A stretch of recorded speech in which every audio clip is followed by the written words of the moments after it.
ఖచ్చితంగా నేను ఇవాళ చెప్తా ఉన్నా, హరీష్ రావు గారు వెనుక, సంతోష్ రావు గారు వెనుక రేవంత్ రెడ్డి గారు ఉన్నారు. వాళ్ళని ఖచ్చితంగా కాపాడతారు అన్ని విషయాలలో. వాళ్ళని ఏమనరు, వాళ్ళ గురించి ఏం మాట్లాడరు. బాణం ఎంతసేపు కేసీఆర్ గారి మీద ఉంటుంది. కేసీఆర్ గారిని మాట్లాడాలి, కేసీఆర్ గారిని బదనాం చేయాలి.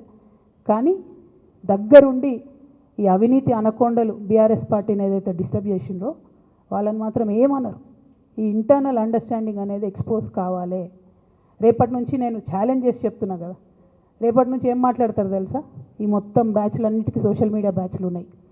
వీళ్ళందరికీ బాగా చాలా చాలా బ్యాచ్లు ఉన్నాయి. వాళ్ళంతా రేపటి నుంచి ఏమంటారు? నన్ను ఒకళ్ళు బీజేపీ ఆపరేట్ చేస్తుందంటారు, ఒకళ్ళు కాంగ్రెస్ ఆపరేట్ చేస్తుందంటారు, ఒకళ్ళు రేవంత్ రెడ్డి చెప్తే మాట్లాడుతుందంటారు, ఇంకోళ్ళు బండి సంజయ్ చెప్తే మాట్లాడుతుందంటారు. ఖబర్దార్ బిడ్డ, నేను ఎవరు చెప్తే ఆడేటటువంటి తోలుబొమ్మని కాదు.